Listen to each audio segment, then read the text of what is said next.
गाथाओं से इतिहास भरा पड़ा है।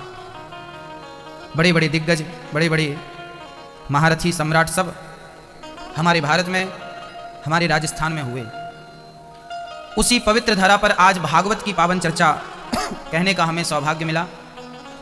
भक्तों, कल की कथा हमने सुनी थी कि भागवत जी कह रहे हैं कि मनुष्य का धर्म है सत्य बोलना। यहां तक हमने कल सुना था। भागवत जी का दूसरा प्रश्न था कि शास्त्र तो बहुत हैं, शास्त्रों का सार क्या है। अच्छा, हम गृहस्थ लोग ना बहुत उलझे हुए होते हैं। हम लोगों को ज़्यादा समय तो होता नहीं है। बच्चों को भी, पत्नी को भी, परिवार को भी समय देना रहता है, बिजनेस व्यापार को भी समय देना रहता है। तो कम समय में हम ऐसा क्या करें कि हमें भगवान की प्राप्ति हो जाए। तो उदाहरण मिलता है कि 4 वेद 6 शास्त्र में बात मिली है दोए, दुख दीन है दुख होत है, सुख दीन है सुख होए। इसका अर्थ है कि आप अपने मन से, अपनी वाणी से कभी किसी का गलत मत करिए। यही भगवान की सबसे बड़ी पूजा है। किसी का बुरा ना सोचिए, यही सबसे बड़ी पूजा है। जब सोचें तो अच्छा सोचें, जब करें तो अच्छा कार्य करें। ये सार है। और क्या है सार? बोले राम नाम एक सार है। रा और माँ, मैया जी राम कहते ही ना, रा कहते मुंह खुलता है, माँ कहते मुंह बंद हो जाता। बोलो राम। रा कहने से मुंह खुलता है, मतलब रा कहने मात्र से अंदर के सारे पाप निकल कर भाग जाते हैं। और माँ कहते ही दरवाजा बंद हो जाता है ताकि गए हुए पाप वापस ना जाएं। इसलिए माँ कहती दरवाजा बंद हो जाता है। राम नाम एक सार है। इसलिए राम नाम को मत छोड़िए और कभी मन से, वाणी से किसी का दिल मत दुखाइए। ये शास्त्रों का निचोड़ है, सार है, बस ये सार है। अब प्रश्न ये खड़ा हुआ कि मनुष्य के कल्याण का साधन क्या है, किस प्रकार कल्याण किया जाए। बोले देखिए क्या होता है, यदि हमें यहां से आगरा जाना है तो जयपुर से एक सीधा रोड आगरा जाता है। यदि हमें यहां से कोटा जाना है तो जयपुर से एक सीधा रोड कोटा भी जाता है। यदि हमें जयपुर से चित्तौड़ जाना है तो जयपुर से एक सीधा रास्ता चित्तौड़ भी जाता है। मैया जी क्या होता है, कोई आपसे पूछे कि भाई हमें आगरा जाना है तो आप क्या कहेंगे? यहां से लेफ्ट पकड़ के राइट हो जाना, राइट से फिर लेफ्ट आ जाना, हाईवे मिल जाएगा, सीधा वो आगरा छोड़ देगा। ऐसे ही पता बताते ना हम लोग। जयपुर से लगा हुआ एक रोड जो आपको सीधा आगरा छोड़ देता है। ऐसे ही जैसे यहाँ का रास्ता आपको आगरा पहुंचा देता है, ऐसे ही यदि सत्य के मार्ग में चलते जाओगे ना भक्तों, तो सत्य का मार्ग ही एक दिन तुम्हें ईश्वर तक पहुंचा देगा। इस सृष्टि से यहां से यदि उस ईश्वर तक जाना है तो सत्य के हाईवे पे चलते जाओ, चलते जाओ, चलते जाओ। सत्य के रास्ते में ही तुम्हें कहीं ना कहीं ईश्वर से मिलना होगा। यदि आप झूठ का हाईवे पकड़ लेंगे, झूठ का रास्ता पकड़ लेंगे, छल का, कपट का, अहंकार का मार्ग पकड़ लेंगे ना मेरी माँ भक्तों, तो आप ईश्वर तक कभी नहीं पहुंच पाएंगे। तो आप बताइए कौन सा मार्ग भगवान तक जाता है? सत्य का मार्ग ईश्वर तक जाता है। इसलिए जीवन में यदि हम झूठ बोल के जीत गए तो हमें ऐसी जीत नहीं चाहिए। कई बार ना हम गेम खेलते हैं, चीटिंग कर लेते हैं, झूठ बोल के जीत जाते हैं। हम तो जीतना, झूठ बोल के जीत आपको नहीं प्राप्त करनी है। आप हार जाइए, आप सच बोल के हार जाइए। कम से कम भले हार गए पर सच के साथ तो रहेंगे ना यार, कि हमने सच तो बोला है। जीत जरूरी नहीं है, सच जरूरी है। महत्व ये बात नहीं रखती, इस बात का कोई महत्व नहीं है कि आप जीत गए। आप झूठ के साथ हैं या सच के साथ हैं, ये बात बहुत महत्वपूर्ण है। कोशिश करिएगा कि सच का साथ दें। भागवत जी का एक प्रश्न है कि ईश्वर सगुण है या निर्गुण। ये भागवत के प्रश्न है। ये कौन पूछ रहा है? ये सौनक जी पूछ रहे हैं सूत जी से। क्या पूछ रहे हैं कि भगवान ईश्वर सगुण है या निर्गुण है, ईश्वर साकार है या निराकार है। अच्छा, आपको क्या लगता है मैया जी, भगवान साकार है, सगुण है या निर्गुण है? क्या है भगवान? जिसका कोई आकार होता है उसे साकार कहते हैं, जिसका कोई आकार नहीं होता उसे हम निराकार कहते हैं। तो ईश्वर निराकार है या साकार? आइए समझते हैं भक्तों। ईश्वर साकार भी है और निराकार भी है। समझ रहे हैं आप लोग? भैया जी आप समझ रहे हैं ना? भगवान साकार भी है और निराकार कैसे? जैसे पानी निराकार होता है, पर वही पानी फ्रिज में रख दिया जाए तो पानी बर्फ बन जाता है। पानी का तो आकार नहीं था पर बर्फ का आकार है। तो जो निराकार था वही आकार लेके साकार हो गया कि नहीं? तो जो निराकार था वही साकार हो गया। क्यों? क्योंकि फ्रिज की संगत मिल गई। ऐसे ही परमात्मा तो निराकार, कण-कण का रहने वाला, कण-कण में व्याप्त है, हरि व्यापक सर्वत्र समाना। वो निराकार है, पर वही निराकार जब प्रेम की फ्रिज में, भक्तों के भाव की फ्रिज में आता है तो वही निराकार भक्तों के लिए सगुण साकार बनकर के प्रकट हो जाता है। वही निराकार, वही निर्गुण कभी राम, कभी कृष्ण, कभी नरसिंह, कभी वामन बन के प्रकट हो जाता है और लीलाओं को करते हुए भक्तों को आनंदित करते हैं। तो भगवान क्या है मेरी माँ? अब आपसे कोई पूछेगा कि भगवान सगुण है या निर्गुण है तो क्या जवाब दोगे? बोलो। ईश्वर दोनों ही है। वो जरूरत पड़ने पर निराकार हो जाता है, जरूरत पड़ने पर साकार बन जाता है। वो अपनी मर्जी से चलता है। जाकी रही भावना जैसी, प्रभु मूरत देखी तिन तैसी। जो जिस भाव से भगवान को भजता है, जिस भाव से भगवान को देखता है, उसके लिए परमात्मा की शक्ल वैसी ही बन जाती है जैसे उसका भाव होता है। पानी को आपने फ्रिज में रखा तो है, पानी बर्फ बना तो है, पर आकार किसका लिया? यदि कटोरी में भर के रखोगे तो पानी बर्फ बनेगा, पर आकार कटोरी का होगा। यदि आप गिलास में पानी भर के रखोगे तो पानी बर्फ बनेगा जरूर, पर आकार किसका होगा? गिलास का। क्योंकि पानी का अपना कोई आकार नहीं होता, पानी तो पात्र का आकार लेता है। ऐसे भगवान का अपना कोई स्वरूप नहीं होता भक्तों। भक्त जिस स्वरूप की कल्पना करता है वही स्वरूप धारण करके परमात्मा प्रत्यक्ष प्रकट हो जाता है। जाकी रही भावना जैसी, प्रभु मूरत देखी तिन तैसी। जो जिस भाव से परमात्मा को देखता भजता है, भगवान उसी रूप में भक्त को दर्शन देते हैं। बोलिए भक्त वत्सल भगवान की। भक्तों, अब भागवत जी का बहुत जटिल प्रश्न है कि भगवान के अवतार कितने हैं।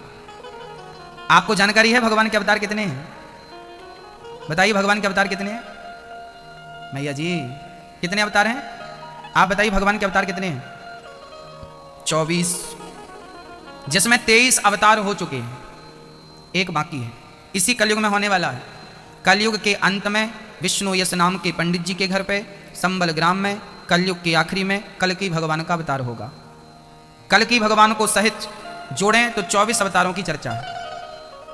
अच्छा, भगवान अवतार क्यों लेते हैं? एक बार बादशाह ने बीरबल से प्रश्न किया। एक बार अकबर ने बीरबल से पूछा कि बीरबल, तुम्हारे भगवान क्यों अवतार लेते हैं? हमारे अल्लाह को तो जरूरत नहीं पड़ती, वो तो अपने फरिश्तों को भेजता रहता है। हमारा अल्लाह तो अवतार नहीं लेता, वो फरिश्तों को भेजता है। पर तुम्हारे भगवान कभी राम कभी कृष्ण बनकर आते हैं, क्या तुम्हारे भगवान के पास कोई फरिश्ता नहीं है बढ़िया सा जिसे भेज के काम चलाएं? भगवान को खुद आना पड़ता है। बीरबल बोले, सरकार मुझे इस प्रश्न के जवाब में 15 दिन का समय लगेगा।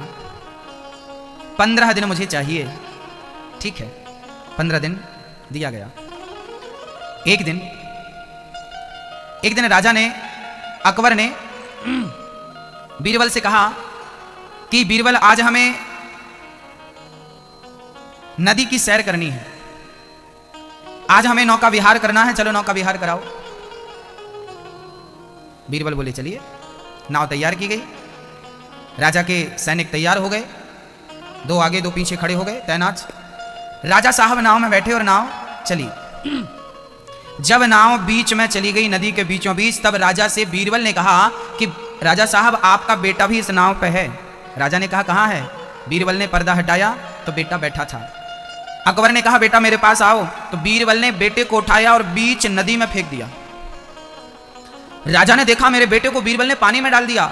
अरे बीरबल तूने क्या किया? राजा छलांग लगा के गया और बच्चे को बचा कर लाया। ध्यान से देखा तो वो बच्चा असली नहीं, मोम का बना हुआ नकली था, हूबहू असली जैसा दिख रहा था। अकबर ने कहा बीरबल, ये कैसा मजाक किया आपने, मेरी तो जान निकल गई। बीरबल ने प्रश्न किया कि राजा साहब, जब आपका बेटा पानी में गिरा उस समय मैं आपका मंत्री बैठा था, आपने मुझसे क्यों नहीं कहा कि मेरा बेटा गिरा है, जाओ बचा के लाओ? अकबर बोले कि मुझे तुम पे भरोसा नहीं था, मैं कहता तब तक वो डूब जाता, मर जाता, श्वास रुक जाती, नन्हा सा बालक था। मंत्री बीरबल ने कहा कि आपके बॉडीगार्ड भी खड़े थे, सेना भी खड़ी थी, आपने किसी से क्यों नहीं कहा? अकबर बोला मुझे किसी पे भरोसा नहीं था, बेटे के लिए मैं खुद रिस्क लेना नहीं चाहता था, खुद कूद पड़ा। बीरबल ने कहा कि जब भक्तों पे संकट आता है तो भगवान भी रिस्क नहीं लेता, वो भक्तों के लिए संसार में खुद राम बनकर कृष्ण बनकर के प्रकट हो जाता है। आपके यहाँ पर फरिश्तों को भेजा जाता है क्योंकि यहाँ आप लोगों का काम फरिश्तों से चलता होगा, पर हमारा काम फरिश्तों से नहीं, हमारा काम तो भगवान से चलता है। इसलिए भगवान को आना पड़ता है। परित्राणाय साधूनां विनाशाय च दुष्कृतां धर्म संस्थापनार्थाय संभवामि युगे युगे। जब जब हो ये धर्म के हानि बाढ़हि असुर अधम अभिमानी, तब तब धरि प्रभु विविध शरीरा। जब जब धर्म की हानि होती है, अधर्म बढ़ता है, तब तब भगवान आकर के पृथ्वी में धर्म की स्थापना करते हैं। भक्तों, तो कभी राम बनकर धर्म की स्थापना करते हैं तो कभी श्री कृष्ण बनकर धर्म की स्थापना करते हैं। एक बार हम यात्रा कर रहे थे, एक सज्जन हमारे पास आकर बैठे और बोलने लगे, महाराज जी आप राम के बारे में कुछ कहिए।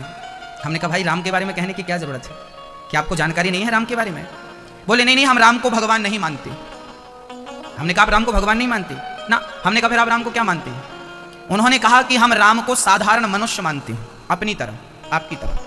हमने कहा चलिए अच्छा है, कुछ तो मानते हैं। कुछ लोग होते हैं जो राम को ना साधारण मान लेते हैं। हमने उनसे कहा, हमने कहा भाई यदि आप राम की बात करते हो ना, तो यहां मेरी जितनी मां बैठी हैं, मैं आप सबको सीता के रूप में देखूं, और यहां जितने पुरुष बैठे हैं राम के रूप में देखूं तो कोई आश्चर्य नहीं है, क्योंकि आप जितने पुरुष यहाँ बैठे हैं सबके सब ऑलरेडी राम हैं, और यहाँ जितनी मेरी माँ बैठी हैं सबके सब ऑलरेडी सीता हैं। तो फिर राम वो अलग, हम तो उनसे अलग ही हैं। हमने कहा भाई बात ऐसी है, और जयपुर के लोग तो बहुत अच्छे से जानते हैं। जयपुर में क्या होता है मेरी माँ, जयपुर में ना एक सिंपल पत्थर दे दिया जाए किसी मूर्तिकार को, तो यहाँ का मूर्तिकार क्या करता है, उस पत्थर को लेता है, छैनी और हथौड़ा उठाता है और मूर्ति की छिलाई करना शुरू कर देता है। और क्या करता है, बाहर का आवरण हटा देता है तो अंदर से बढ़िया सी राम की कृष्ण की मूर्ति बना देता है। पत्थर की मूर्तियां बनती हैं कि नहीं? अब जो मूर्ति आपने देखी, जो आपको पसंद आई, तो वो मूर्ति बनने के पहले सिंपल पत्थर था कि नहीं था? अब ये बताइए, क्या मूर्तिकार ने मूर्ति कहीं बाहर से लाके डाली है क्या? अच्छा एक बात बताओ, आप ऐसे नहीं समझेंगे, आपको मैं सरल तरीके से समझाता हूं। पुराने जमाने में ना लोगों के घर अलग प्रकार के होते थे, तो लोगों के घर में ना जब दरवाजा बार बार लग जाता था ना, दरवाजा हम खोलते थे तो दरवाजे के बाहर एक पत्थर होता था, हम दरवाजा खोलते थे और पांव से पत्थर को लगा देते थे ताकि दरवाजा बंद ना हो। ऐसा दृश्य आपने देखा कभी कि नहीं? दरवाजों के पास एक पत्थर पड़ा रहता था बड़ा सा, दरवाजा खोलो पत्थर लगा दो, दरवाजा बंद करना हो तो पत्थर हटाओ दरवाजा लगा दो। वो पत्थर, बहुत ध्यान से समझना माँ, जो पत्थर आप पांव से हटाते थे और पांव से ही लगाते थे, वही पत्थर यदि आप जयपुर के बढ़िया कारीगर को दे दें और कहें कि भाई इस पत्थर की तुम्हें मूर्ति बनाना है, तो वो बढ़िया सी मूर्ति बना देगा कि नहीं?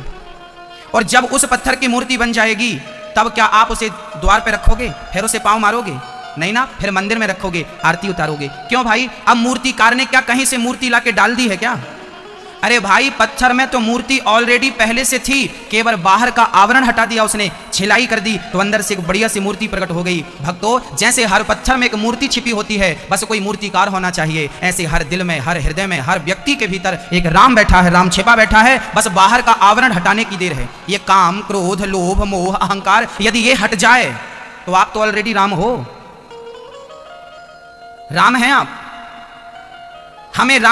हमें कौन सी चीज राम नहीं बनने देती? हमें हमारा क्रोध, हमारा लोभ, हमारा अहंकार हमें राम नहीं बनने देता। राम के चरित्र को देखिए, जो राम पिता की आज्ञा पाकर 14 साल के लिए वनवास जाता हो, आज का बेटा पिता की इस प्रकार आज्ञा का पालन करता हो, तो मैं उसे भी राम कहने को तैयार हूं भक्तों, मैं उसे भी राम कहने को तैयार हूं। जो पुरुष अपनी पत्नी के सिवा पराई नारी को मां की दृष्टि से देखता हो, उस पुरुष को यदि मैं राम कहूं तो अति संयुक्ति नहीं है, आश्चर्य नहीं है, संभव है, वो राम ही है। भक्तों, राम का जो चरित्र यदि हमारे भीतर आ जाए तो हमें राम बनने में देर कितनी लगेगी?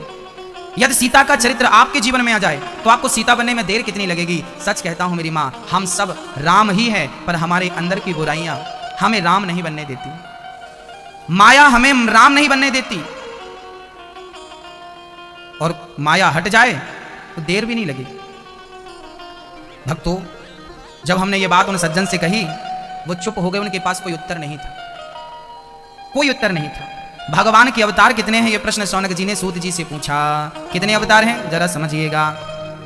नारायण, नारद, हरि, कपिल देव, श्री राम, हंस, हयग्रीव, मोहिनी, दत्तात्रेय, सुखधाम, नरसिंह, वामन, व्यास जी, ऋषभ देव, कौमार, यज्ञ पुरुष, धनवंतरी, बुद्ध कल्प के अवतार, पृथुराजा, वारह, पुनि, कृष्ण चंद्र भगवान, परशुराम, मत्स्य, कमठ, पद्म पुराण प्रमाण।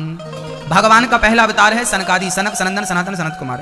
भगवान ब्रह्मा के मन से ये पुत्र उत्पन्न हुए, इन्हें मानस पुत्र कहते हैं। इन्होंने ब्रह्मचर्य का पालन किया और हरि शरणम का जाप किया, प्रभु मैं आपकी शरण में हूं। भगवान का दूसरा अवतार, भगवान नारायण का पहला अवतार है सनकादि, भगवान नारायण का दूसरा अवतार है 12, तीसरा अवतार है नारद जी, नारद जी सदा कीर्तन करते हैं। भगवान का चौथा अवतार है नर नारायण, 5वें अवतार में श्री कपिल देव जी आए और अपनी मां को आपने सांख्य शास्त्र का ज्ञान दिया। 6वें अवतार में दत्तात्रेय जी आए, जिन्होंने 24 गुरु बनाए। दत्तात्रेय जी ने कितने गुरु बनाए थे मैया जी? 24 गुरु। पृथ्वी को, वायु को, अग्नि को, आकाश को, जल को, चंद्रमा को, कुरड़ पक्षी को, कुंवारी कन्या को, वैश्या को तक गुरु बनाया था। अब आपको आश्चर्य लग रहा होगा कि वैश्या को गुरु बनाकर क्या सीखा होगा, तो सुनाता हूं। एक वैश्या थी, आज उसने श्रृंगार किया और बैठ गई अपने काम पे। उसने बाहर एक घंटा टांग दिया बड़ा सा और लिख दिया कि जो सबसे ज्यादा घंटा बजाएगा वही मेरा सबसे मोटा ग्राहक होगा, ज्यादा पैसों वाला। सुबह से शाम तक बैठी रही श्रृंगार करके सज धज के, कोई नहीं आया। सोची कोई बात नहीं, रात को आएगा। पूरी रात गुजर गई, सुबह के 4 बज गए, अभी तक कोई नहीं आया। सुबह 4 बजे तो वहां से दत्तात्रेय जी निकले, बोले घंटा बंधा है, लगता है मंदिर है। तो वैश्या के घर को मंदिर मान करके घंटा था, तो दत्तात्रेय जी ने घंटा बजाना शुरू कर दिया, टन टन टन टन। इतने घंटे बजाए, वैश्या गिन नहीं पाई, उसे लगा मोटा ग्राहक आ रहा है। पर 1 घंटा बीत गया, अभी तक कोई नहीं आया। अब वैश्या ने बाहर निकल कर देखा तो वहां कोई नहीं। वैश्या को गिलानी हो गई कि राम राम, जितना इंतजार मैंने पुरुष का किया, यदि इतना इंतजार भगवान का करती तो भगवान निश्चित आ जाते। उस दिन से उसने अपना ये काम बंद करके और गोविंद का इंतजार करना शुरू कर दिया। उस गणिका को भगवान की प्राप्ति हुई थी, उस गणिका को भगवान की प्राप्ति हुई थी। उसे दत्तात्रेय जी ने अपना गुरु बना लिया और सीखा क्या? बोले आशा ही परमम दुखम नैरास्यम परमम सुखम। संसार के लोगों की आशा रखोगे ना तो वो दुख ही देगी, और भगवान की आशा रखोगे तो सुख मिलेगा। आशा एक राम जी की, दूजी आशा छोड़ दे, नाता एक राम जी से, दूजा नाता तोड़ दे। आज हमारे बीच में अतिथि के रूप में जयपुर के सांसद जी आए हुए हैं। एक बार सुंदर तालियां बजा करके आप श्री का स्वागत और सम्मान करें। आपके पास समय होता नहीं है, फिर भी आपने अनमोल समय निकाला है, बहुत बहुत साधुवाद आपका। भक्तों, 7वें अवतार में यज्ञ भगवान हुए, 8वें अवतार में ऋषभदेव जी हुए, 9वें अवतार में पृथु भगवान हुए, 10वें अवतार में मत्स्य मछली भगवान ने मछली का अवतार भी धारण किया। मानो भगवान ये कहना चाहते हैं कि सर्वम खलविदम ब्रह्म, मैं सब जगह हूं, मछली भी मैं हूं, कछुआ भी मैं हूं। 11वां अवतार कक्षप का धारण किया, 12वां अवतार धनवंतरी, 13वां अवतार भगवान स्त्री बन के आ गए। एक बार माताएं नाराज हो गई, माताओं ने कहा कि भगवान आप तो पुरुष ही पुरुष बन रहे हो, कभी स्त्री बनो तो पता चला स्त्री का दुख समझो आप। तब भगवान स्त्री बन के आए और भगवान का अवतार स्त्री के रूप में हुआ। क्या नाम था उस स्त्री का? मोहिनी भगवान। 14वां अवतार नरसिंह, नरसिंह भगवान का अवतार प्रहलाद के लिए हुआ। 15वां अवतार भगवान का वामन राजा बलि के लिए हुआ। 16वां अवतार भगवान ने परशुराम जी के लिए लिया, सहस्त्रार्जुन को मारने के लिए परशुराम जी ने यह अवतार धारण किया था। 17वां अवतार वेद व्यास जी का, 18वां अवतार श्री राम जी का, 19वां अवतार बलराम जी का, 20वां अवतार श्री कृष्ण के रूप में, 21वां अवतार बुद्धावतार, 22वां अवतार हरि अवतार। जब ग्राह का पांव, जब हाथी का पांव, गज का पांव ग्राह ने पकड़ लिया, तब भगवान ने हरि अवतार लेकर के हाथी की रक्षा की थी, वो 22वां अवतार था। 23वां अवतार था हंस हयग्रीव और 24वां अवतार होने वाला है कलयुग के आखिरी में। इन 24 अवतारों का जो नाम स्मरण करता है उसका हृदय शुद्ध हो जाता है। इन नामों की बड़ी महिमा है। एक बार क्या हुआ, व्यास जी महाराज माँ सरस्वती नदी के पावन तट पर बैठे थे। आपने 17 पुराण लिख दिए पर शांति बिल्कुल नहीं थी। तब नारद जी एक दिन कीर्तन करते करते आ गए, श्रीमन नारायण नारायण। नारद जी आए, देखा व्यास जी उदास बैठे। व्यास जी प्रणाम, क्या हुआ? आप बड़े खिन्न हैं, बड़े उदास हैं, आपकी उदासी का हेतु तो बताइए। तब व्यास जी ने कहा, महाराज हमने 17 पुराण लिख दिए पर हमें शांति नहीं मिल रही है, क्या करें हम? तब नारद जी ने कहा कि आपने अभी तक भगवान की मधुर मधुर बाल लीलाओं का निरूपण नहीं किया, इसलिए आपको शांति नहीं मिल रही है, आप बाल लीलाओं का निरूपण कीजिए। तब भागवत की रचना वेद व्यास ने की नारद जी के कहने पर। नारद जी बोले, पिछले जन्म में हम दासी पुत्र थे, हमारी माँ घर घर बर्तन धुलती थी, पर मैंने संतों की संगति की जिसके प्रभाव से आज मैं ब्रह्मा का बेटा हूँ और मुझे लोग नारद कहकर पुकारते हैं। आज भगवान के किसी भी धाम में मैं कभी भी जा सकता हूँ, कोई पाबंदी नहीं है। और दिन भर भगवान का, मैंने पिछले जन्म में भगवान का भजन किया, सो इस जन्म में मुझे ये आनंद प्राप्त हुआ। भक्तों, इस प्रकार नारद जी ने अपनी निश्चित रूप से पूर्व जन्म की चर्चा सुनाई। व्यास जी ने भागवत की रचना की। अच्छा, भागवत शुरू कहां से हुई? महाभारत के युद्ध से। आइए चलते हैं अब हम महाभारत की कथा की ओर। भक्तों, महाभारत का जो युद्ध था ना, ये 2 पक्षों में हुआ था, कौरव और पांडव। पांडव थे 5, कौरव थे 100 जो थे ना, उन ज्यादा पावरफुल थे। पांडवों के पास ना कोई नहीं था विशेष रूप से। भैया जी, पांडवों के पास ना शक्ति ज्यादा नहीं थी। और अर्जुन को यदि अहंकार था ना कि मेरे पास गांडीव है, तो अर्जुन के गांडीव में ऐसे बाण नहीं थे, उनके तरकस में ऐसे बाण नहीं थे जो दानवीर कर्ण को मार सकें। अर्जुन के गांडीव में इतनी ताकत नहीं थी कि वो गुरु द्रोणाचार्य को मार सकें। अर्जुन के गांडीव में इतनी ताकत नहीं थी कि वो पितामह भीष्म की छाती को छलनी कर सकें। इतनी ताकत अर्जुन में नहीं थी। परंतु अर्जुन की ताकत कौन बने? अर्जुन का बल कौन बना? निर्बल केवल राम सुनेरी मैंने, निर्बल केवल राम। भक्तों, जैसे अर्जुन ने अपनी गाड़ी की डोर अर्जुन ने कृष्ण को पकड़ा दी, हम कहते हैं जीत उनकी ही होगी जिनकी गाड़ी स्वयं कृष्ण चला रहे हो, जिनकी गाड़ी स्वयं भगवान चला रहे हैं। इसलिए आप सभी जनों से मेरी प्रार्थना है कि आप भी अपनी गाड़ी गोविंद के हाथों में दे दीजिए। हाँ, आप परेशान होते हैं, कई लोग ना बड़े परेशान रहते हैं, बड़ी टेंशन रहती है, काम नहीं हो रहा, ये नहीं हो रहा, वो नहीं हो रहा। क्यों टेंशन पाल रहे हो भाई? ये सिस्टम से चलेगा, जो होना है वो होके रहेगा, जो नहीं होना वो कभी नहीं होगा। अर्जुन ने महाभारत में अपने जीवन की गाड़ी श्री कृष्ण को दे दी। प्रभु चाहे तो पार लगा दो, चाहे तो डुबा दो, मर्जी आपकी। आपको अर्जुन बनना पड़ेगा, और अर्जुन बनना सार्थक तब होगा जब आपका सारथी श्री कृष्ण बन जाए। और देखिए भगवान का स्वभाव कैसा है। अच्छा, आप लोग भगवान को कितना जानते हैं मुझे नहीं पता, पर आज से आप लोग बहुत बढ़िया जानने लगेंगे भगवान कैसे हैं। अच्छा, जयपुर के जो सबसे बड़े आदमी हों उनसे आप कहना कि साहब हमारा ड्राइवर जरा छुट्टी पे है, 2-4 दिन आप हमारी गाड़ी ड्राइव कर दो। जयपुर के सबसे अमीर आदमी से बोलना कि हमारा ड्राइवर छुट्टी पे है, हमारी गाड़ी 2-4 दिन आप ड्राइव कर दीजिए, चलाइए, हमारे ड्राइवर बन जाइए आप। तो क्या वो साहब तैयार होंगे आपकी गाड़ी चला? नहीं साहब, हमारे 10-10 ड्राइवर लगे, हम तुम्हारी गाड़ी चलाएंगे, हमें जानते नहीं हम कौन है, पागल हो, दिमाग खराब हो गया तुम्हारा, ऐसा जवाब आएगा। पर धन्य है भक्तों, भगवान के परम भक्त, धन्य है वो कृष्ण और धन्य थे वो अर्जुन।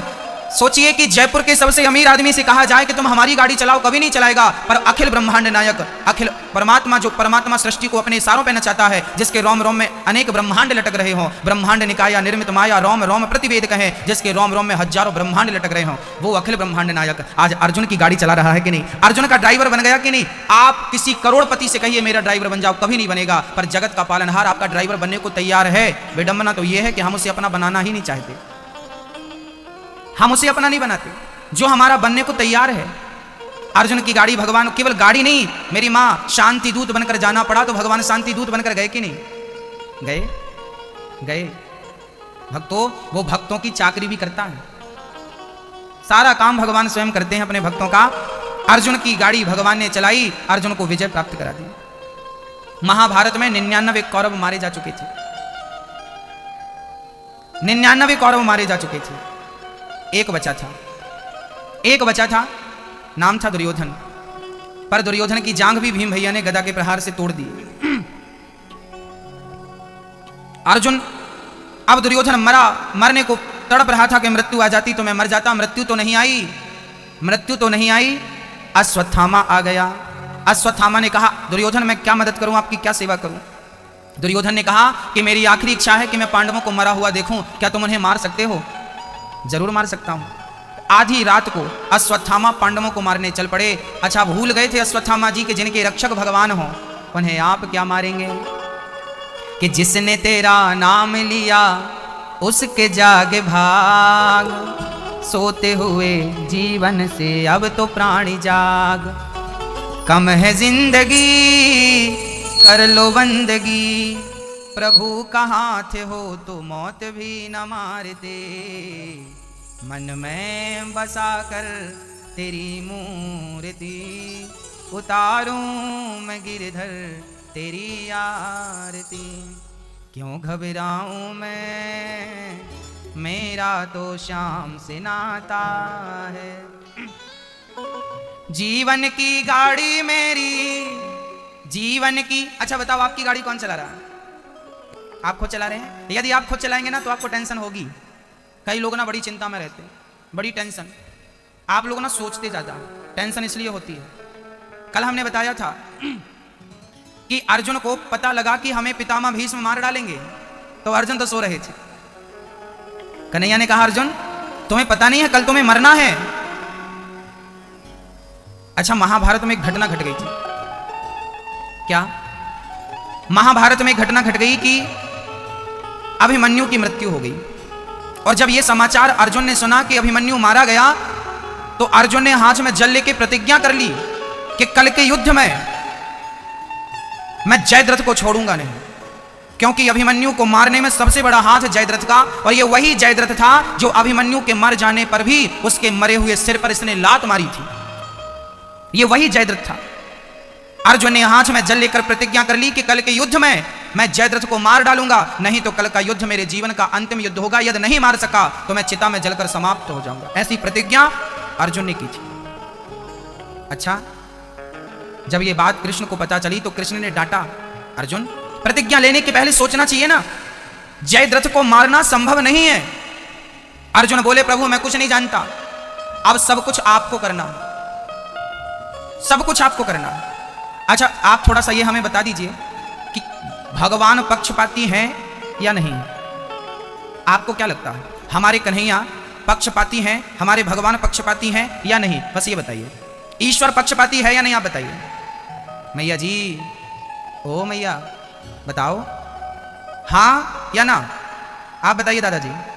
नहीं, आप कह रहे हैं भगवान पक्षपाती नहीं है, इसका मतलब आप हमारे भगवान को ठीक ठीक से जानते नहीं। आज हम आपको बताएंगे हमारे कन्हैया जितना पक्षपाती कोई है ही नहीं। जैसे मां हमेशा अपने बच्चों का पक्ष लेती है, ऐसे भगवान सदा अपने भक्तों का पक्ष लेता है। वो जितना बड़ा पक्षपाती है कोई है ही नहीं। उसके पक्षपाती होने का मैं सबूत देता हूं आपको, उसके बाद फिर हम आपसे बात करेंगे। जब अर्जुन ने प्रतिज्ञा कर ली कि कल के युद्ध में मैं जयद्रथ को मार डालूंगा, उसके बाद क्या हुआ, दूसरे दिन का युद्ध हुआ, कौरवों ने जयद्रथ को अर्जुन के सामने आने ही नहीं दिया, आने ही नहीं दिया। शाम होने को आई, सूर्य अस्त होने में केवल 2 घंटे बाकी थे और अर्जुन जयद्रथ तक पहुंच पाए संभव नहीं था 2 घंटे में, अब तो नहीं पहुंच पाएगा। अर्थात अर्जुन का मरना लगभग तय हो चुका था, तय हो चुका। पर जिसके रक्षक भगवान होना, वो कैसे बचता है वो जरा समझिएगा। तब भगवान ने क्या किया था, भगवान ने माया को बुलाया, माया आओ और काम पे लग जाओ, जाओ सूर्य को ऐसा ढक दो, ऐसा ढक दो कि लगने लगे कि सूर्य अस्त हो गया। बादलों ने सूर्य भगवान को ऐसे ढका कि सबको क्या लगा कि शाम हो गई, सूर्य अस्त हो गया, शंखनाद हो गया, भाई युद्ध विश्राम किया जाए, सूर्य अस्त हो गया। युद्ध रोका गया। दुर्योधन ने जल्दी चिता बनाई, अर्जुन तूने प्रतिज्ञा ली थी जयद्रथ नहीं मरा तो मर जाऊंगा, वो तो नहीं मरा, अब तू मर। गांडीव रख के कुंती मां को, युधिष्ठिर को, कृष्ण को प्रणाम किया अर्जुन ने, कहा कन्हैया आखिरी प्रणाम स्वीकार करो, प्रतिज्ञा थी कि मैं जयद्रथ को मारूंगा नहीं तो अग्नि में जल जाऊंगा, मैं अग्नि में जलने जा रहा हूं। जैसे ही गांडीव रख के अग्नि की ओर बढ़े कि जयद्रथ को लगा कि अब तो सूर्यास्त हो गया, अब तो युद्ध होगा नहीं, चलो हम भी देखें तमाशा, अर्जुन मर रहा है, हम भी तो उसकी मौत देखें, दुश्मन है हमारा, तमाशा देखने आ गया। ये भी सारी सिक्योरिटी तोड़ता हुआ और दौड़ा दौड़ा जयद्रथ आया और अर्जुन के सामने खड़ा हो गया, हंसने लगा, लो हमें मारने चला था, खुद मरने लगा। अब भगवान को इसी पल का इंतजार था कि ये सामने आकर खड़ा हो जाए। तब भगवान ने क्या किया, भगवान ने माया से कहा, बादलों से चलो भाई काम हो गया आपका, आने दो सूर्य भगवान को। और जैसी माया ने पर्दा हटाया तो सूर्य की किरण आई। तब कृष्ण ने कहा, अर्जुन उठाओ गांडीव, अभी सूर्य अस्त नहीं हुआ, अभी सूर्य अस्त होने में 30 मिनट आधा घंटा बाकी है, उठाओ अपना गांडीव। और उठाकर सामने खड़ा है दुश्मन, इसका सिर काटो, पर शर्त यह है कि इसे मारने वाला भी मर जाएगा। जयद्रथ को वरदान था कि इसे जो मारेगा वो भी मर जाएगा, पर इसका सिर यदि जाकर इसके पिता की गोद में गिर जाएगा तो ये बाप बेटे मर जाएंगे। अब अर्जुन ने गांडी उठाया, बाण चलाया, और अर्जुन के बाण में इतनी ताकत नहीं थी कि उसका सिर ले जाकर उसके पिता की जो हजारों किलोमीटर दूर बैठा था वहां गिर सके। तब भगवान ने इनडायरेक्ट अपना सुदर्शन नियुक्त किया और अर्जुन ने बाण चलाया, सिर कटा, और भगवान के सुदर्शन ने ले जाके वो सिर ले जाकर उसके पिता की गोद में डाला, तो जयद्रथ के पिता और जयद्रथ मारा गया। भगवान ने भक्त की रक्षा कर ली। बोलिए भक्त वत्सल भगवान की। वो भगवान है जो दिन को रात भी कर सकता है, किसके लिए, ये महाभारत की कथा है, भक्त के लिए। आप बताओ, आप कन्हैया को कहेंगे कि ये पक्षपाती नहीं है, एक नंबर के पक्षपाती हैं ये भगत के लिए दिन को रात भी कर सकते हैं। आते हैं मीराबाई ने प्रेम किया था गिरधर गोपाल से, मूल्य क्या दिया, आज कहीं मीराबाई की समाधि नहीं है। आखिरी समय जब राणा ने बहुत परेशान किया तो मीराबाई छोड़कर चली गई थी, द्वारिका चली गई, और वहां द्वारिकाधीश के सामने वो कीर्तन थी, खरताल लेकर मंदिर के सामने बस नाचती रहती, गाती रहती, हरे कृष्ण कृष्ण मेरे तो गिरधर गोपाल, मेरे तो गिरधर गोपाल, मेरे तो गिरधर, हे गिरधर गोपाल, हे गिरधर गोपाल, गाती रहती गाती। यहां से संदेशा पहुंचाया गया, राणा के जाने के बाद कोई दूसरा बढ़िया सा राजा आया, उसको पता चला कि हमारे यहाँ की एक भक्तिमती मीराबाई, उस पर बड़ा अत्याचार राणा ने किया है। तो ब्राह्मणों से कहा जाओ मीरा को वापस लाओ।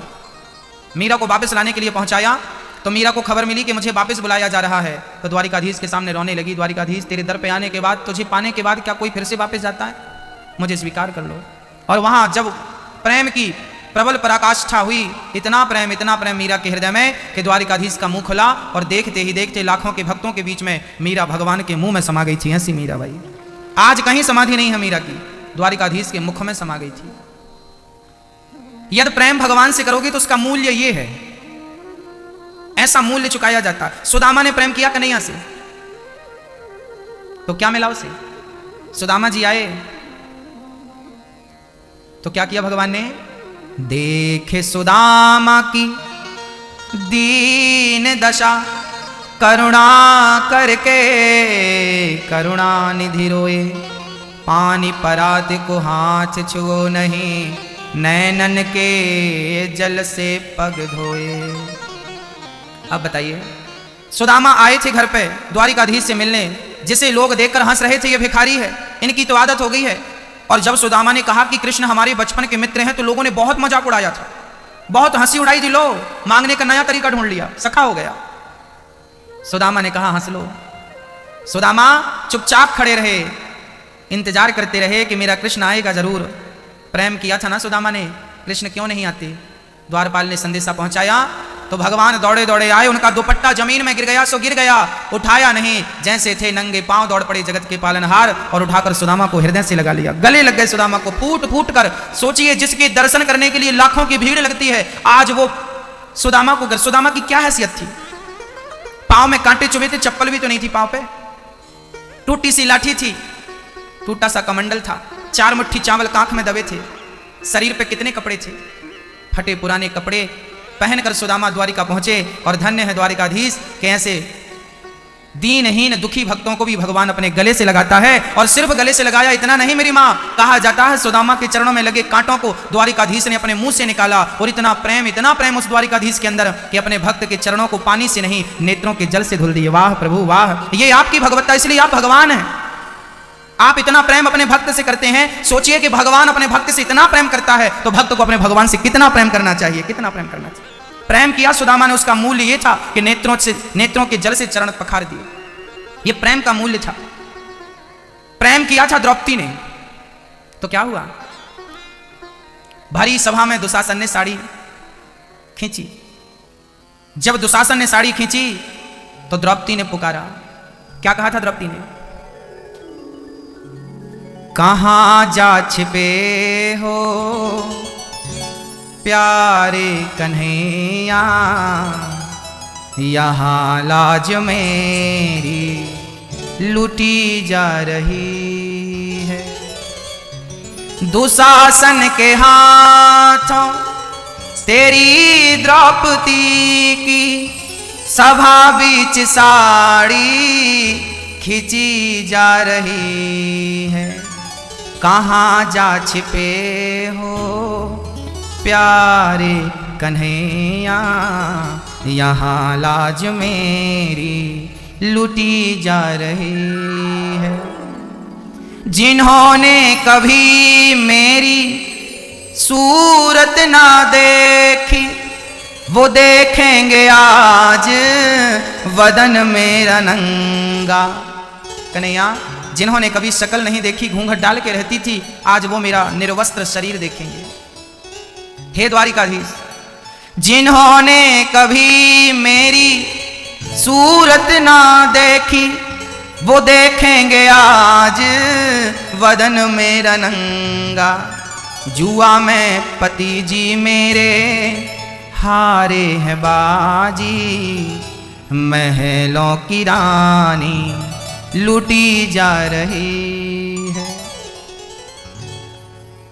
द्रौपदी ने पुकारा, हे द्वारिकाधीश। अच्छा, द्रौपदी के बुलाने में देर लगी है भक्तों, गोविंद के आने में देर नहीं लगी। द्रौपदी ने पहले किन्हें बुलाया, गुरु द्रोण बोलो, पितामह बोलो, तुमसे तुम्हारी ये बहू पूछती है। पांचों पति आज बैठे सभा में, महलों की रानी लूटी जा रही है। अर्जुन, कहां तुम्हारा गांडीव, देखो दुशासन ने मेरे केस पकड़ रखे हैं। द्रौपदी के केस जब दुशासन ने पकड़े थे ना मां, उस समय द्रौपदी रजस्वला थी। उस टाइम पे जब स्त्री घर से बाहर नहीं निकलती, उस टाइम पे उसे निर्वस्त्र किया जा रहा था। अर्जुन, कहां है गांडीव? अर्जुन ने सिर झुका लिया। भीम, कहां है 10,000 हाथियों का बल? भीम ने सिर झुका लिया। युधिष्ठिर, कहां है तुम्हारे धर्म की ध्वजा? कहते हैं जहां धर्मराज युधिष्ठिर होते हैं वहां अधर्म नहीं होता, क्या ये अधर्म नहीं है? सब चुप हो गए। गुरु द्रोणाचार्य जी, आप तो बोलिए, आप तो गुरु हैं, सबका बोध है आपको, आपके सामने किसी बेटी की इज्जत लुट रही है। गुरु ने सिर झुका लिया।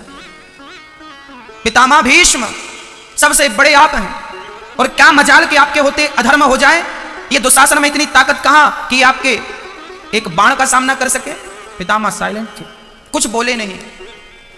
तब द्रौपदी ने जान लिया कि ये सभा लगी जरूर है, यहां पंचायत बैठी जरूर है, यहां पंच भी है, यहां सभा भी है, पर इस सभा में से पंचों के बीच में न्याय नहीं।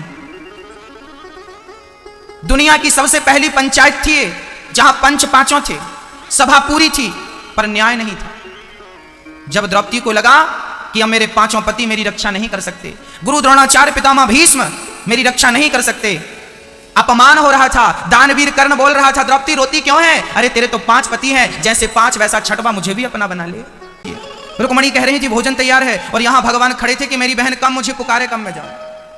पर ये पुकारती कहां है, ये तो अपने पतियों को पुकार रही है, ये तो गुरु द्रोणाचार्य को पुकार रही है। भगवान बोले कब बुलाएगी बहन, कब बुलाएगी बहन। यहां रुक्मणी ने कहा बैठिए, ठंडा हो रहा भोजन। भगवान जाकर भोजन पर बैठे, रोटी तोड़ी और खाने वाले थे। तब तक द्रौपदी ने दोनों हाथ उठाकर कहा द्वारिकाधीश पुकार सुन लो अपनी बहन की। और जब पुकारा तो द्वारिकाधीश द्वारिका में थे, द्रौपदी उस समय दिल्ली में थी। हस्तिनापुर मतलब दिल्ली, आज उसे दिल्ली कहते हैं, तब की वो हस्तिनापुर थी। दिल्ली से पुकारा तो भगवान द्वारिकाधीश, दिल्ली से द्वारिका की दूरी लगभग 1500 किलोमीटर, दौड़ पड़े भगवान वहां से, और उसकी साड़ी उतरे, उसकी साड़ी खिंचे। पहले भगवान प्रकट हो गए और वस्त्र अवतार धारण करके, जैसे भगवान भक्तों के लिए नरसिंह बनते हैं, बामन बनते हैं, आज बहन के लिए भगवान ने वस्त्र का अवतार धारण कर लिया और वस्त्र बनकर खिंचने लगे। दुशासन खींचता गया, ढेर लग गई साड़ी की, पर शरीर से साड़ी उतरी नहीं। दुशासन बोला कि साड़ी बीच नारी है कि नारी बीच साड़ी है, कि साड़ी ही की नारी है कि नारी ही की साड़ी है। द्रौपदी ने कहा मूर्ख, ना साड़ी बीच नारी है, ना नारी बीच साड़ी है, ना साड़ी ही की नारी है, ना नारी ही की साड़ी है। ये तो वृंदावन बिहारी है जो चीर बनकर खिंचा जा रहा है।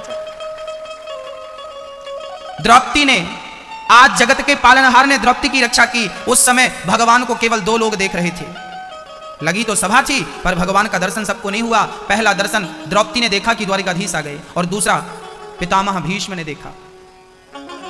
पितामह भीष्म ने देखा कि द्वारिकाधीश आ गए। भक्तों निश्चित मानिएगा, यदि भगवान पे भरोसा है ना, तो वो कन्हैया आपकी लाज नहीं जाने देगा। बस मैं इतना जानता हूं, मैं बहुत ज्यादा नहीं जानता अपने कन्हैया को, पर इतना जानता हूं कि वो भक्तों की लाज नहीं जाने देते। यदि भरोसा है तो देर सवेर वो आएगा। आने में देर लग सकती है, कितनी देर लगेगी मैं नहीं जानता मां, पर ये जरूर जानता हूं कि आएगा जरूर। देर लग सकती है, अंधेर नहीं हो सकती। उसके घर देर तो है, अंधेर नहीं। आज भगवान ने आकर द्रौपदी की लाज बचाई, रक्षा की। एक प्रश्न खड़ा यहां होता है कि पहले तो द्रौपदी की लाज बचाने भगवान आया करते थे, पहले तो द्रौपदी को बचाने खुद भगवान आ गए। आज बहुत सारी द्रौपदियों की लाज लुटती है, आज क्यों नहीं आते भगवान? तब भगवान आए थे, आज क्यों नहीं आते?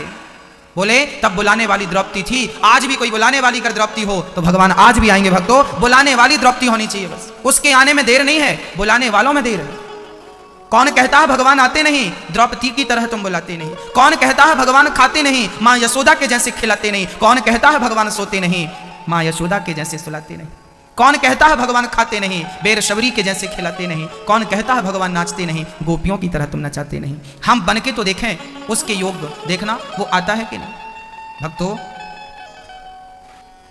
रात्रि के 12 बजे अश्वत्थामा चल पड़े पांडवों को मारने। पांडव सो रहे थे, भगवान ने उठाया, अर्जुन उठो, उठाकर दूसरे शिविर में सुला दिया। संयोग देखना कि वहां द्रौपदी के 5 बच्चे आकर सो गए। द्रौपदी के 5 बच्चे आकर सो गए। उन 5 बच्चों को अश्वत्थामा ने पांडव मानकर उन 5 बच्चों का सिर काट दिया। द्रौपदी के 5 बच्चे आकर सो गए। अश्वत्थामा को लगा कि पांडव है, 5 बच्चों का सिर काट दिया। अश्वत्थामा को लगा ये पांडव है। अब वो 5 सिर ले जाकर दुर्योधन को दिखाया, देख दुर्योधन मैंने पांडवों को मार डाला। दुर्योधन ने कहा कि मित्र अश्वत्थामा, इन 5 में जो भीम का सिर है वो मुझे लाकर दे दो। भीम का सिर लिया और दुर्योधन ने उसे कस के दबाया, क्योंकि ना बहुत घृणा करता था ना दुर्योधन। मैं इसका सिर दबाऊंगा, और सिर दबाने के लिए जैसे ही मसला, वो सिर बहुत आसानी से चूर चूर हो गया। दुर्योधन समझ गया मित्र ये पांडव नहीं है। ध्यान से देखा, ये पांडव नहीं, पांडव पुत्र थे। दुर्योधन रोने लगा, मित्र क्या किया आपने? हमारा वंश नष्ट कर दिया, आपने हमारा वंश समाप्त कर दिया। ये पांडव नहीं, ये पांडव पुत्र है। भक्तों आज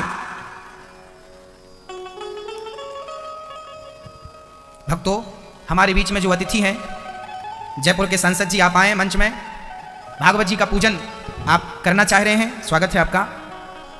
सुंदर तालियों के साथ आपका स्वागत और वंदन करते हैं। आपने अनमोल समय निकाला है, आपने कथा के लिए भी इतना टाइम दिया। प्रिय भक्तों, जब दुर्योधन ने देखा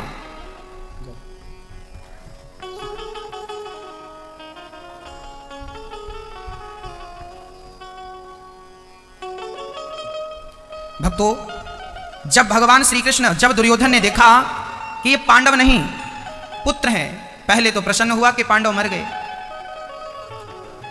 फिर दुखी हो गया, ये पांडव नहीं पांडव पुत्र है। पहले प्रसन्नता हुई कि पांडव मारे गए, बाद में दुख हुआ कि ये पांडव नहीं पांडव पुत्र है। बस उसी क्षण दुर्योधन की मृत्यु हो गई, दुर्योधन समाप्त हो गया। दुर्योधन को वरदान था कि पहले तुम्हें सुख और उसके बाद तुरंत दुख जब मिलेगा उसी क्षण आपकी मृत्यु हो जाएगी। दुर्योधन मारा गया। दुर्योधन के मृत्यु के लिए आज द्रौपदी के बच्चों को मरना पड़ा। एक दिन क्या हुआ भक्तों, जब 5 बच्चों को मारा गया, सुबह द्रौपदी रोने लगी, मेरे बेटे मर गए। अर्जुन ने तुरंत कृष्ण को तैयार किया, सारथी बनाया, अश्वत्थामा को पकड़ने गए। अश्वत्थामा ने ब्रह्मास्त्र चला दिया।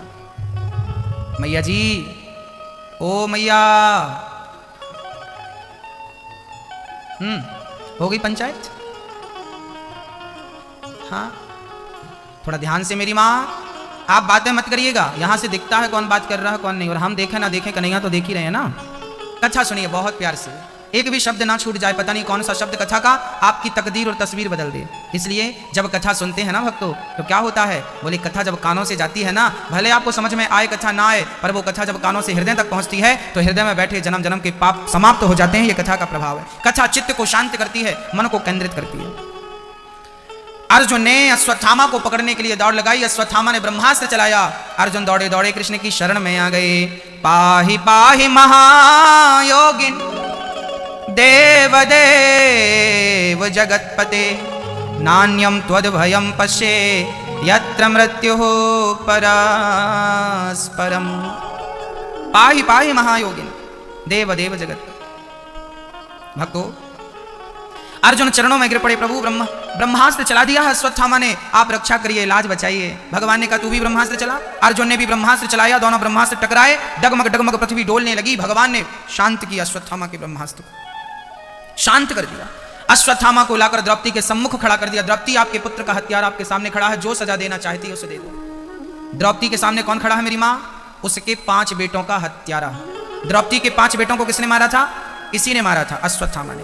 आज द्रौपदी ने क्या किया? उस अश्वत्थामा से कहा आप यहां से भाग जाइए, चले जाइए। हाथों की रस्सी खोल दी, पांव की रस्सी खोल दी, कहा आप जाइए, विदा कर दिया। अर्जुन बोले देवी द्रौपदी, क्या आपको इस पर दया आ रही है, इस हत्यारे पर? द्रौपदी ने कहा दया मुझे इस पर नहीं, दया इसकी मां पर आ रही है। क्या इसे मार देने से हमारे मरे हुए बच्चे वापस आएंगे? नहीं, बल्कि जैसे मैं रो रही हूं अपने पुत्रों के लिए, कल इसकी मां भी रोएगी इसके लिए, इसलिए मारने से कोई समाधान नहीं। दया धर्म का मूल है, पाप मूल अभिमान। तुलसी दया न छोड़िए, जब तक घट में प्राण। मैया जी, दया धर्म का मूल है, पाप मूल अभिमान। हमें दया कब तक नहीं छोड़नी चाहिए? बताइए, हमें दया कब तक करनी चाहिए? दया धर्म का मूल है, पाप मूल अभिमान। तुलसी दया न छोड़िए, जब तक घट में प्राण। जब तक श्वास है, प्राण है, तब तक क्या करना चाहिए मेरी माँ? क्या करना चाहिए बताओ मैया जी, बताओ। जब तक प्राण है तब तक क्या करना चाहिए मैया जी? ओ मेरी माँ, कहाँ ध्यान है आपका? बताओ। जब तक जिंदा हो तब तक क्या करना चाहिए? क्या बताया हमने अभी? दया करना चाहिए। दया धर्म का मूल है। जब तक प्राण है तब तक दया करो। मरने के बाद आप किसी पे दया कर पाओगी? कर पाओगे? नहीं। इसलिए दया करिए। दया का उल्टा होता है याद। जब आप किसी पे दया करेंगे तो ईश्वर आपको जरूर याद करेगा। इसलिए दया कभी ना छोड़िए। द्रौपदी ने दया की। दया ही हमारा धर्म है। हाँ, पृथ्वीराज चौहान ने दया करी थी ना, कितनी बार अपने दुश्मनों को छोड़ दिया था। एक बार पृथ्वीराज चौहान ने जब दुश्मनों को कई बार पराजित किया, धूल चटाई, छोड़ दिया, जाओ, मारा नहीं। सुल्तान को कई बार धूल चटाई पृथ्वीराज चौहान ने, कई बार धूल चटाई, आखिरी में छोड़ दिया। चलो, हमारे भारत में दया करने का लिखा है, हम दयालु लोग हैं, मारते नहीं। एक बार धोखे से उसने चौहान साहब को पकड़ लिया, एक बार पकड़ा। पृथ्वीराज चौहान ने कहा मैंने तुझे कई बार छोड़ा है, तू मुझे एक बार छोड़। उसने कहा हमारे यहां छोड़ने की विधा नहीं है, हिंदू लोग छोड़ देते हैं, मुसलमान बोला हम छोड़ते नहीं, हमारे यहां दुश्मन को छोड़ा नहीं जाता। क्या किया? आंख फोड़ दी, पृथ्वीराज चौहान की आंखें फोड़ दी। और आज कहा कि मैंने सुना है तेरे पास शब्द भेदी बाण है, जरा हमें चलाकर दिखाओ। उनके मंत्री जी भी वहां थे, वो भी पकड़े गए थे, चंद्रवरदाई। जब पृथ्वीराज चौहान को धनुष और बाण दिया गया, कहा गया कि तू शब्द भेदी बाण चला, तब कहा था, इतिहास गवाह है, तब चंद्रवरदाई ने कहा था 4 बांस 24 गज, 4 बांस 24 गज, अंगुल अष्ट प्रमाण, ता ऊपर सुल्तान है, मत चूको चौहान। इसने तुम्हें पकड़ लिया है, सो क्या हुआ? दुश्मनों की तलवार से हम मरते नहीं हैं, हम मारते हैं। देखो कितनी बढ़िया गणित थी उस टाइम पे, बिना इंची टेप के नाप लिया आंखों से, 4 बांस 24 गज, अंगुल अंगुल तक नाप लिया, इतने अंगुल पे दुश्मन बैठा है, इतनी दूरी है, इतनी अंगुल, इतनी ऊंचाई, लंबाई गुड़े चौड़ाई गुड़े ऊंचाई सब नाप लिया, और उसी दिशा पे बाण छोड़ा। चौहान ने गले पे जाके लगा, प्राण निकल गए, क्योंकि शब्द भेदी बाण था ना, उसके गले से स्वर निकल रहा था, वो हंस रहा था, देखें तुम्हारा पराक्रम, लगा, प्राण निकल गए। चंद्रवरदाई ने अपने आप को मारकर अपने राजा को कहा कि दुश्मनों की तलवार से नहीं, समाप्त कर लिया अपने आप को।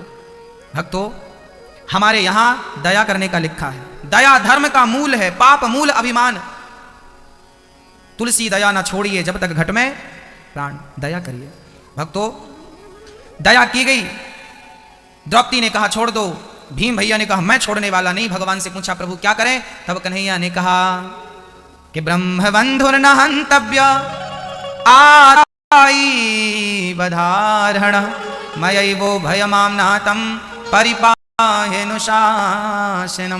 ब्राह्मण को कभी मारो मत और आताताई को कभी छोड़ो मत, इसे मार भी दो छोड़ भी दो। उसके गले सिर पे मणि थी, अश्वत्थामा के मणि निकालकर धक्का देकर निकाल दिया, उसके भीतर प्रतिशोध की ज्वाला जलने लगी।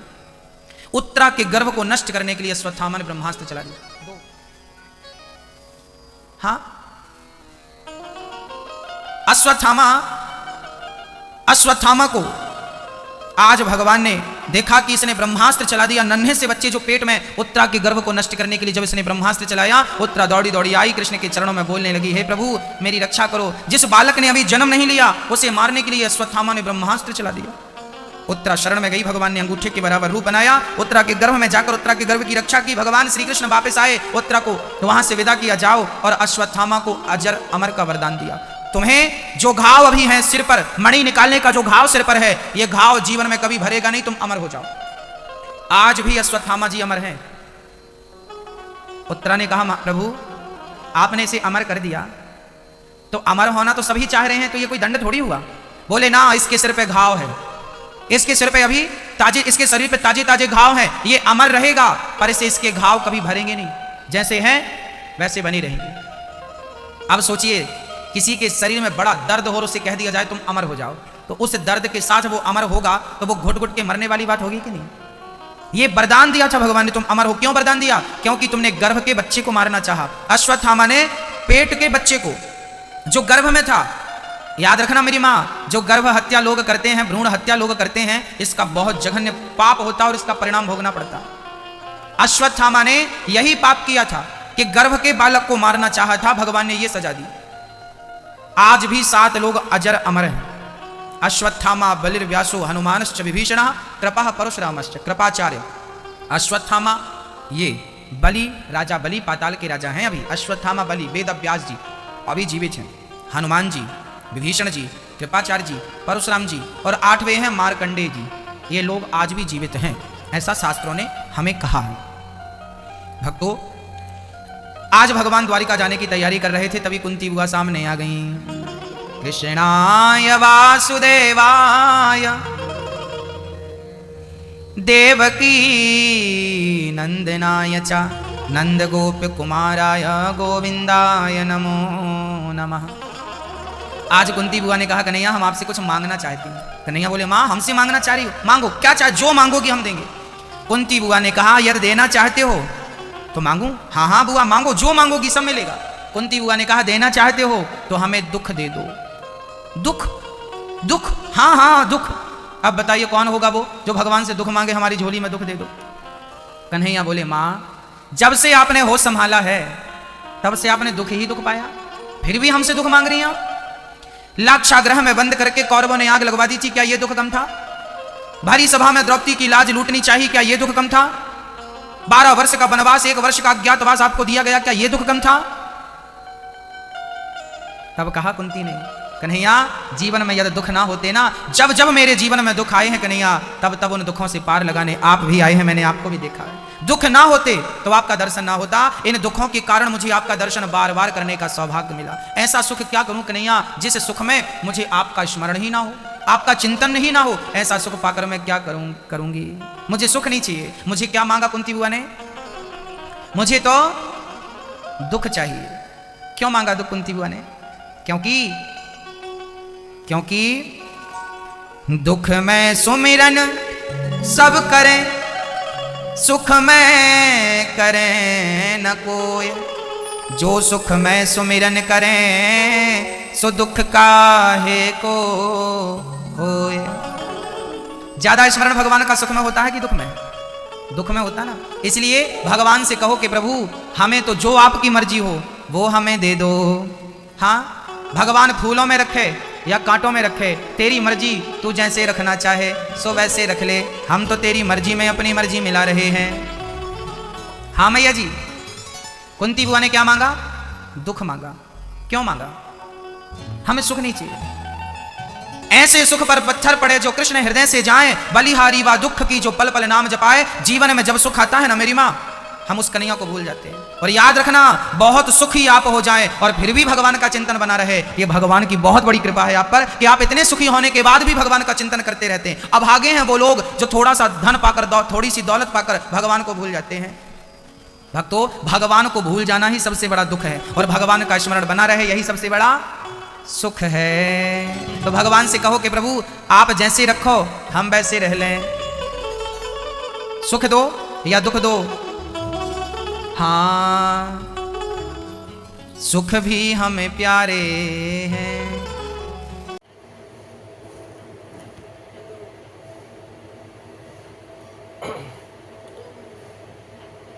भाग 10 श्री कृष्ण की अमर शिक्षाएं और कलयुग का संदेश। राधे राधे भक्तों, और सब कैसे हैं? ठीक है सब कि नहीं? भगवान श्री कृष्ण के स्वाधाम गमन के बाद कलयुग का आरंभ हुआ। पांडवों को जब यह समाचार मिला तो वह अत्यंत दुखी हुए। युधिष्ठिर ने राज्य अपने पौत्र परीक्षित को सौंप दिया। इसके बाद 5 पांडव और द्रौपदी हिमालय की ओर महाप्रस्थान के लिए निकल पड़े। अंत में धर्मराज युधिष्ठिर अपने धर्म और सत्य के बल पर स्वर्ग पहुँचे। कलयुग में सबसे सरल साधना राजा परीक्षित ने सुखदेव से पूछा, हे गुरुदेव कलयुग में मनुष्य भगवान को कैसे प्राप्त कर सकता है? सुखदेव जी बोले, कलयुग में ना कठिन तप की आवश्यकता है, ना बड़े यज्ञों की, ना भगवान के नाम पे सच्चे हृदय से कीर्तन की। सबसे सरल और श्रेष्ठ मार्ग है। उन्होंने हरि का नाम जप करने वाला व्यक्ति धीरे धीरे भय, मोह और दुख से मुक्त हो जाता है। जन्म से नहीं कर्म से महानता मिलती है। और सत्य धर्म का साथ कभी मत छोड़ो। माता पिता गुरु और बड़ों का सम्मान करो। संकट के समय धैर्य रखो और भगवान पे विश्वास बनाए रखो। अहंकार मनुष्य का सबसे बड़ा शत्रु है। निष्काम कर्म और भक्ति ही जीवन का सर्वोच्च मार्ग है। यदा यदा ही धर्म से ग्लानि भवन्ति भारत, जब जब धर्म की हानि होती है तो मैं अवतार लेता हूँ। सर्वे भंतु परिजन मुने शरण व्रज। तुम्हारा अधिकार केवल कर्म करने में, फल पर नहीं। सब कुछ छोड़कर मेरे शरण में आओ, मैं तुम्हारा कल्याण करूँगा। वासुदेवाय सतुदेव कृष्णात्म देवकी परमानंदम कृष्ण वंदे जगदुल्लभम। मैं वासुदेव के पुत्र कंस और चारों का संहार करने वाले माता देवकी को परम आनंद देने वाले और संपूर्ण जगत के गुरु भगवान श्री कृष्ण को प्रणाम करता हूँ। हरे कृष्णा हरे राधा, हरे कृष्णा हरे राधा, हरे कृष्णा हरे राधा, हरे कृष्णा हरे राधा, हरे कृष्णा हरे राधा, हरे कृष्णा हरे राधा।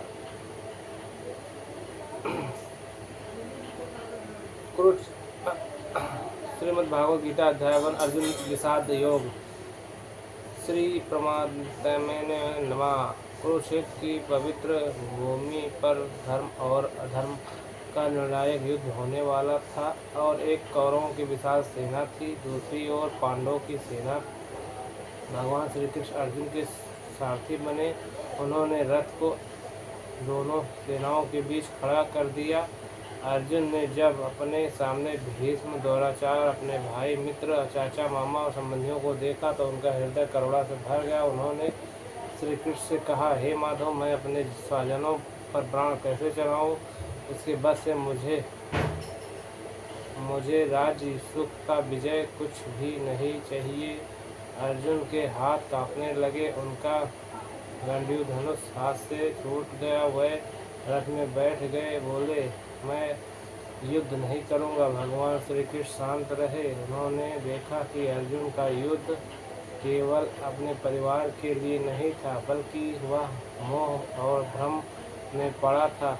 यही से भगवान श्री कृष्ण ने वह दिव्य ज्ञान देना प्रारंभ किया जो आगे चल के श्रीमद् भागवत गीता कहलाया। अध्याय 1 की शिक्षा। मोह और अशांति मनुष्य की बुद्धि को भ्रमित कर देती है। जीवन में कठिन निर्णय आने पे केवल भावनाओं से बचे, बल्कि धर्म और विवेक से निर्णय लेना चाहिए। जब मन भ्रमित हो जाए तब गुरु या ईश्वर का मार्गदर्शन स्वीकार करना चाहिए। आज का प्रेरक श्लोक अर्थ है, श्री कृष्ण ने स्वजनों को युद्ध के लिए खड़ा देखकर मेरे अंग शिथिल हो रहे हैं और मेरा मुख सूख रहा है। हरे कृष्णा हरे राम, हरे कृष्णा हरे राम, हरे कृष्णा हरे राम, हरे कृष्णा हरे राम, हरे कृष्णा हरे राम, हरे कृष्णा हरे राम। अर्जुन को शोक में डूबा देख के भगवान श्री कृष्ण मुस्कुराए और बोले, हे अर्जुन, जिस शोक के योग नहीं है उनके लिए तुम शोक कर रहे हो। ज्ञानी नहीं जीवितों के लिए शोक करते हो, मृतकों के लिए शोक करते हो। फिर भगवान ने आत्मा का अमर सत्य बताया। आत्मा कभी नहीं मरती। भगवान ने कहा, न जयते मेते कदाचित। गीता 2:20। आत्मा का ना कभी जन्म होता है, ना कभी मृत्यु होती। वह सशस्त्र है, अविनाशी है, सनातन है। जैसे मनुष्य पुराने वस्त्र त्याग के नए वस्त्र पहनता है, वैसे ही आत्मा एक शरीर को छोड़कर दूसरे शरीर धारण कर लेती है। कर्तव्य से पीछे मत हटो। भगवान ने अर्जुन से कहा, हे पार्थ, तुम एक क्षत्रिय हो। धर्म की रक्षा के लिए युद्ध करना तुम्हारा कर्तव्य है। यदि मनुष्य अपने धर्म और कर्तव्य से भागता है तो उसे सम्मान नहीं मिलता। कर्मयोग का महान सिद्धांत। इसके बाद भगवान ने गीता का सबसे प्रसिद्ध श्लोक कहा, तुम्हारा अधिकार केवल कर्म करने में है, फल का अधिकार नहीं है। फल की चिंता मत करो और कर्म छोड़ के आलसी भी मत बनो। अर्जुन ने पूछा, हे प्रभु, स्थित यज्ञ स्थिर बुद्धि वाला व्यक्ति कैसा होता है? भगवान बोले, स्थित प्रज्ञ वह है जो सुख दुख में समान रहता है, जिससे सफलता और असफलता विचलित नहीं करती है, जो क्रोध और लोभ अहंकार पर विजय पा चुका है, जिसका मन भगवान में स्थिर है। आत्मा अमर है, शरीर नश्वर है। अपना कर्तव्य ईमानदारी से करो, फल की चिंता छोड़ो, कर्म करो।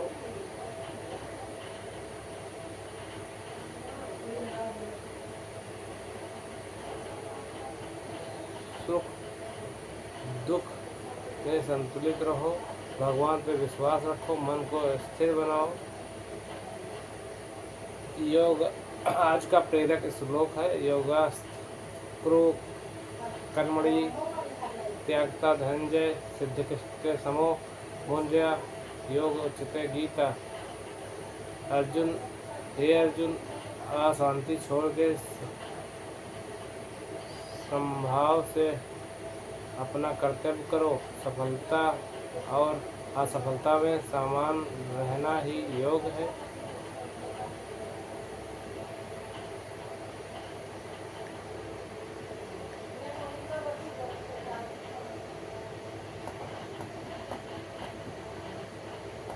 हे केशव, यदि ज्ञान कर्म में श्रेष्ठ है तो फिर आप मुझे युद्ध जैसे कर्म करने के लिए क्यों प्रेरित कर रहे हैं? भगवान मुस्कुराए और बोले, हे अर्जुन, इस संसार में कोई मनुष्य एक क्षण भी बिना कर्म किए नहीं रह सकता। प्रकृति सभी से कर्म कराती है। निष्काम कर्म क्या है? कर्तव्य समझ के करो, लेकिन उसके फल में आसक्ति मत रखो। यदि कोई व्यक्ति केवल लाभ, प्रसिद्धि या स्वार्थ के लिए काम करता है तो वह कर्म के बंधन में बंध जाता है। लेकिन जो व्यक्ति अपने सभी कर्म भगवान को समर्पित करके करता है, वह कर्म करते हुए भी बंधन से मुक्त रहता है।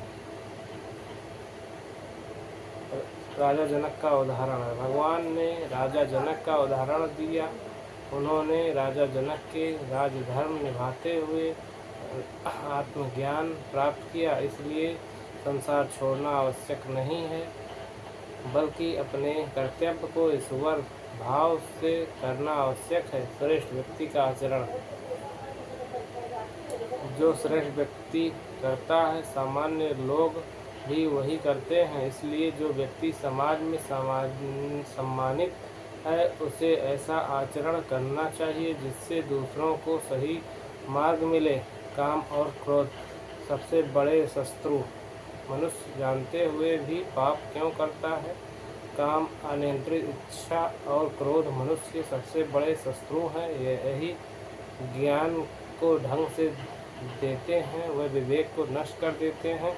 इच्छा पूरी न हो क्रोध पैदा कर देते हैं। क्रोध से भ्रम, भ्रम से बुद्धि का नाश कर देते हैं। बुद्धि के नाश से मनुष्य पतन की ओर चला जाता है। पहले इंद्रियों पर नियंत्रण। भगवान ने कहा, पहले इंद्रियों को नियंत्रित करो, फिर मन को वश में करो, बुद्धि को शुद्ध बनाओ, अंत में आत्मा के स्वरूप को पहचानो। जो ऐसा करता है वही सच्चा योगी बनता है। कर्म से भागना नहीं चाहिए, निष्काम भाव से कर्म करना ही कर्म योग है। अपने कर्तव्य को भगवान को समर्पित करो। काम, क्रोध और लोभ से बचो। अपने आचरण से दूसरों को प्रेरणा दो। आज का प्रेरक श्लोक, मणि श्रवणी कर कण संशेषम। अपने सभी कर्म को समर्पित करके आशा ममता का त्याग कर चिंता छोड़ के अपना कर्तव्य करो। हरे कृष्णा हरे रामा हरे कृष्णा हरे रामा हरे कृष्णा हरे रामा हरे कृष्णा हरे रामा हरे कृष्णा हरे रामा हरे कृष्णा।